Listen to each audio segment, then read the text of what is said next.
Doctors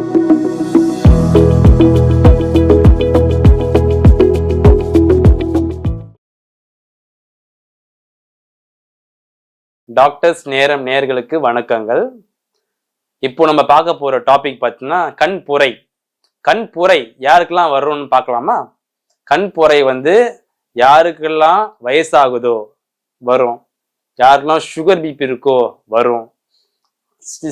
sometimes சில பிறந்த குழந்தைங்களுக்கு கூட கண்புரை வருது. அதுக்கப்புறம் நல்லா தான் இருக்கும், பட் ஏதாவது பால் அடிச்சுட்டு இருக்கலாம், இல்லை ஏதாவது அவங்க ஒர்க் பண்ற இடத்துல கண்ணில் ஏதாவது அடிச்சு கண் இன்ஜுரி ஆகி அதனால கண் போற வர சான்ஸ் இருக்கு. ஸோ இந்த மாதிரி ரீசன்ஸ்னால தான் வரும் கண் போறையே. இதுல பார்த்தீங்கன்னா அதிகமாக வர்றது பார்த்தீங்கன்னா வயசாகிறதுனால வருது. சில டைம் பார்த்தீங்கன்னா சுகர் பிபி அன்கண்ட்ரோலா இருக்கும், ஸ்டேபிளாவே இருக்காது, சரியான மாத்திரை போட்டுக்க மாட்டாங்க. அந்த மாதிரி பட்சத்துல கண் போறைய அதிகமா சீக்கிரம் கம்மி வயசுலயே வந்துடுது. சில பேருக்கு 30 வயசுல கூட வந்துடுது. ஏன்னா பார்த்தீங்கன்னா சின்ன வயசுல இருந்தே அவங்களுக்கு சுகர் பிபி இருக்கு. அது சரியா அவங்க பாத்துக்கல, அவங்க உடம்பு சரியா பாத்துக்கல, புவர் ஹைஜீனா இருக்காங்க, அது அவங்க உடம்பு சரியா பாத்துக்காத பட்சத்துல அந்த மாதிரி டைம்ல என்ன ஆகுது, அவங்களுக்கு இந்த மாதிரி பொறைய அதிகமாக்கி விட்டுட்டு சின்ன வயசுலயே. ஸோ அதெல்லாம் ஆப்ரேஷன் பண்ணி தான் எடுக்கணும். இதுலயே பார்த்தீங்கன்னா நம்ம ஒரு 1000 வருஷத்துக்கு முன்னாடி பார்த்தீங்கன்னா கவுச்சிங்ன்ற முறையில பண்ணுவாங்க. பொறை ரொம்ப முத்தி போயிடும். முத்தி போன பேருக்கு என்ன பண்ணுவாங்க, அப்போ கண்ணில் ஒரு ஊசி போடுவாங்க, அமுத்துவாங்க. அது போனா இந்த பொறை உள்ள போயிடும். போன பிறகு சுத்தமா இல்லாத பார்வை ஏதோ 1 அடி 2 அடி அளவுக்கு பார்வை தெரியும். அதுக்கப்புறம் என்ன ஆச்சு, நம்ம வாழ்க்கை முறை அதுவும் அதிகமாயிட்டு நம்ம இன்னோவேஷனா அதிகமான பிறகு கண் பொறை பொறையை எடுத்து விட்டுருவாங்க. கண் பொறையை எடுத்துட்டு பிறகு பார்த்தீங்கன்னா ஒரு 50 வருஷத்துக்கு முன்னாடிலாம் பார்த்தீங்கன்னா கண் பொறை எடுத்துட்டு பிறகு ஒரு பச்சை கலர்ல துணி கட்டி விட்டுருவாங்க 3 மாசத்துக்கு. 3 மாசம் கழிச்ச பிறகு என்னாவும் நல்ல திக்கான கண்ணாடி, பவர் பார்த்தீங்கன்னா +10 கிட்ட இருக்கும். அந்த பவர் போட்டா தான் என்னாவும் பார்வை தெரியும். அது போட்ட பிறகும் ரொம்ப டிஃபிகல்ட்டி நிறைய பேர் இருந்து அந்த கண்ணாடி கேட்டாலே பார்வை தெரியாத அளவுக்கு ரொம்ப மோசமா இருந்துச்சு. அதுக்கப்புறம் அது புதுசா கண்டுபிடிச்சது பார்த்தீங்கன்னா இன்ட்ராகுலர் லென்ஸ்ன்னு கண்டுபிடிச்சாங்க. பொறையை எடுத்துட்டு ஆர்டிபிஷியலா மனுஷன் கண்டுபிடிச்ச லென்ஸை கண்ணு உள்ள செலுத்துவோம். அது உள்ள வச்சுட்ட பிறகு பார்த்தீங்கன்னா பார்வை நல்லா இம்ப்ரூவ்மெண்ட் இருந்து. அதுலயே பார்த்தீங்கன்னா சில பேருக்கு நம்ம அந்த மாதிரி வைக்கும்போது ஆப்ரேஷன் பண்ண பிறகு பவர்லாம் வர ஆரம்பிச்சிச்சு. இப்போ இன்னும் அட்வான்ஸ் ஃபேக்கோ இருக்கு. அந்த ஃபேக்கோ பார்த்தீங்கன்னா ஜஸ்ட் ஒரு சின்ன ஒரு ஓட்டையிலேயே செலுத்தி அது உள்ள இருக்க பொறையெல்லாம் எடுத்துட்டு அந்த ஓட்டையிலேயே பார்த்தீங்கன்னா ஆர்டிஃபிஷியல் லென்ஸ் வச்சிருவோம், ஃபோல்டபிள் லென்ஸ் சொல்லுவோம். அந்த லென்ஸ் உள்ள போய் வச்சுட்ட பிறகு பார்த்தா தெளிவான பார்வை. அதாவது உங்களுக்கு இதுக்கு முன்னாடி பவர்லாம் இருந்திருக்கலாம், அந்த பவர்லாம் பார்த்தீங்கன்னா அதிலும் சேர்த்து கரெக்ட் பண்ணி லென்ஸ் வச்ச பிறகு இப்போ அவங்களுக்கு தூர பார்வை அந்த தெளிவான பார்வைலாம் கிடைக்குது. ஸோ அது மாதிரி பொறை பார்த்தீங்கன்னா ரொம்ப அட்வான்ஸா போயிட்டு இருக்கு ஆப்ரேஷன்லாம். அந்த மாதிரி பண்ணிட்ட பிறகு ரொம்ப உங்களுக்கு கம்ஃபர்டபுளா இருக்கும் ஆப்ரேஷன்லாம் பண்ணிட்டேன். சில பேர் என்ன பண்றாங்க, ஐயோ ஆப்ரேஷன் பயம், நம்ம கண் பார்வை ஆப்ரேஷன் பண்ண பிறகு போயிடும், நம்ம நேச்சுரலா கண்ணில் இருக்கிற நல்லது அப்படின்னு நினைச்சீங்கன்னா நீங்க ஃபியூச்சர்ல ரொம்ப கஷ்டப்பட வேண்டிய வாய்ப்பு அதிகம். எப்படின்னு சொல்றேன் பாத்தீங்கன்னா, அந்த பொறை பாத்தீங்கன்னா அது பொறைன்றது ஃபர்ஸ்ட் நம்ம என்னன்னு பார்த்துக்கலாம். பொறைன்றது நம்ம கண்ணில் இருக்க நேச்சுரலா இருக்கிற லென்ஸ். அந்த லென்ஸ்னாவது வெள்ளையா கண்ணாடி மாதிரி இருக்கிறது, அது பழுப்பு நிறமா மாறும்.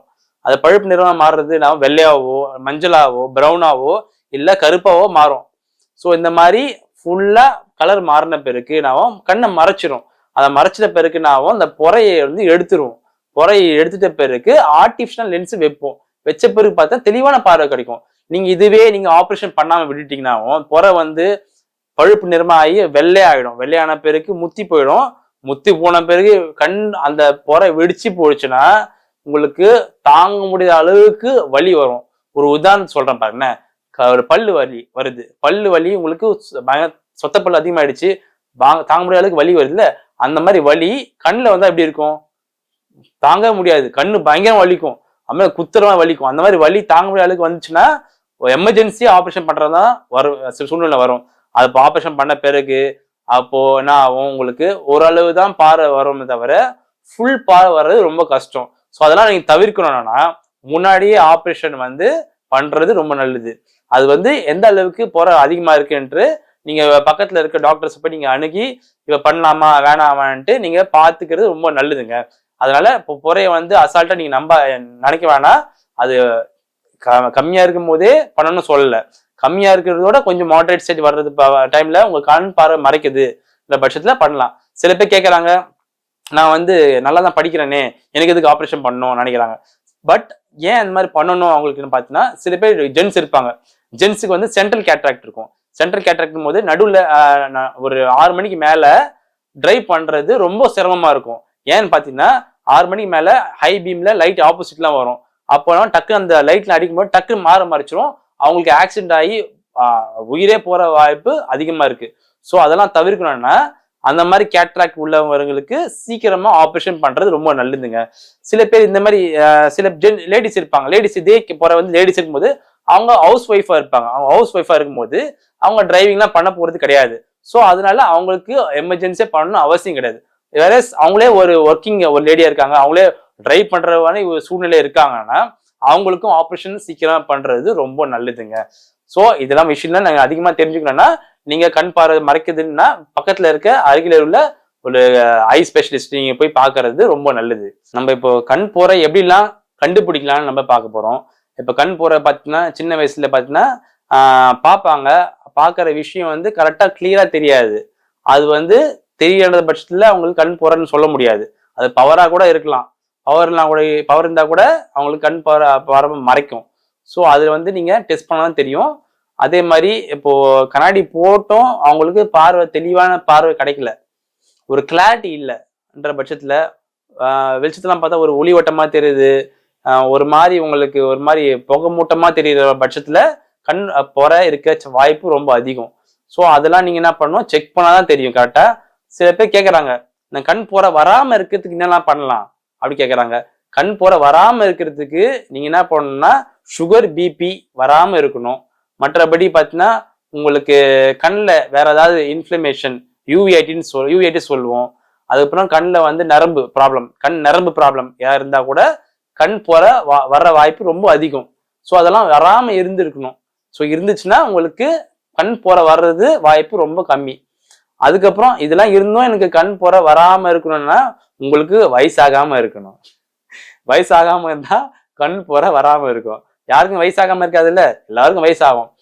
வயசாகும் போது நரமுடி வரதான் செய்யும், வழுக்க வரதான் செய்யும், அந்த மாதிரி முக சுருக்கம் வரதான் செய்யும். அந்த மாதிரி ஒரு வாழ்க்கையில ஒரு அங்கம் ஆகிட்டுது.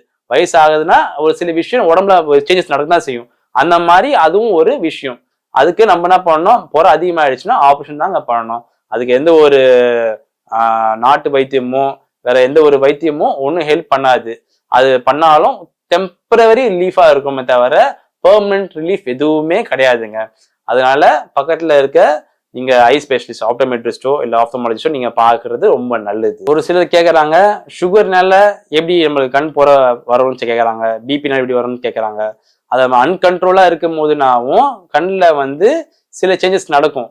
ஸோ சுகர்னால இருக்கிறவங்களுக்குனாவும் ரத்த குழாயெல்லாம் வெடிச்சு ரத்த கசியெல்லாம் ஏற்படும்.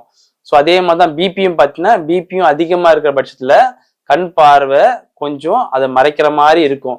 அது வந்து நீங்க தான் அன்றாட வாழ்க்கையில நீங்க அனலைஸ் பண்ணணும். இப்போ ஏதாவது தூரத்துல இருக்க நம்ம பாக்குறோம்னா முன்ன விட கம்மியா இருக்கா அப்படின்னு நீங்க தான் அனலைஸ் பண்ணி அதுக்கு தெரிஞ்சுக்கணும். அப்போ தெரிஞ்சுக்கும் போது தான் உங்களுக்கு பார்வை வந்து அதிகமா கம்மியா இருக்கா இல்ல அது அப்படியே இருக்கு ஸ்டேபிளா இருக்கான்ட்டு பார்க்க முடியும். அது நம்ம இப்போ கண் எப்படி நம்ம வராம இருக்கணும்னா அதுக்கு எந்த ஒரு இதுவுமே கிடையாது, வைத்தியமும் கிடையாது வராம இருக்கணும்ன்றது. பட் எல்லாருக்கும் வரதான் செய்யுது.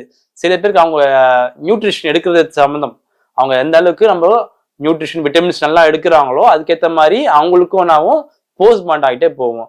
சில பேருக்கு நாமும் கண் பார்த்தீங்கன்னா அதிகமா மார்க்கெட்டிங் ஃபீல்ட்ல இருக்கிறவங்களுக்கு, விவசாயம் பண்றவங்களுக்கு அதெல்லாம் பார்த்தீங்கன்னா அவங்களுக்கு கண் வாய்ப்பு அதிகம். ஏன்னு பார்த்தீங்கன்னா வெளிச்சம் யூவி ரேஸ் இருக்குல்ல, வெளியில இருக்க சூரிய உதிர் அந்த கதிர் அதனால கூட நாம கண் வர வாய்ப்பு ரொம்ப அதிகம். ஸோ அதுல இருந்து நான் எப்படி ப்ரொடெக்ஷன் பண்ணோம்னா அவங்களுக்கு வந்து அது ஸ்பெஷலைஸ் வந்து கூலிங் ஆகிற மாதிரி கிளாஸ் போடுறது ரொம்ப நல்லது.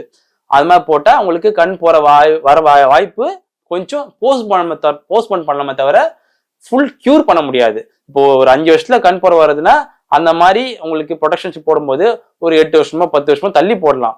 அந்த மாதிரி நீங்க கண்ணாடி வந்து நீங்க போடுறது ரொம்ப நல்லதுங்க, சேஃப் செக்யூர்ட். அதே மாதிரி சில பேர் பார்த்தீங்கன்னா எக்ஸ்ரே எடுக்கிறாங்க, சில பேர் பார்த்தீங்கன்னா எம்ஆர்ஐ ஸ்கேன்லாம் எடுக்கிறாங்க. அந்த வந்து அந்த வர கதிரினால கண் வர சான்ஸ் இருக்கு. ஸோ அவங்கலாம் பார்த்தீங்கன்னா அதுக்கேற்ற ப்ரொடெக்ஷன் காகுல்ஸ்லாம் போட்டுட்டு அவங்க பேஷண்ட்ஸ் எடுக்கிறது ரொம்ப நல்லதுங்க. இதே மாதிரி வெல்டிங் பண்றவங்க வெல்டிங் பார்த்தீங்கன்னா அதிகமாக பண்றாங்க. வெல்டிங் பண்ணிக்கிட்டே இருக்கும்போது என்னாகும், கண் பிசுறும் படும். ஸோ வெல்டிங் பார்க்கறதுனால அதனால கண் போற வர்றதும் சான்ஸ் ரொம்ப அதிகங்க. அதுக்கு ப்ரொடெக்ஷன் காகுல்ஸ் எல்லாம் போட்டு பண்றது ரொம்ப நல்ல சிறந்தமான ஒரு வழிகாட்டியா இருக்கும்.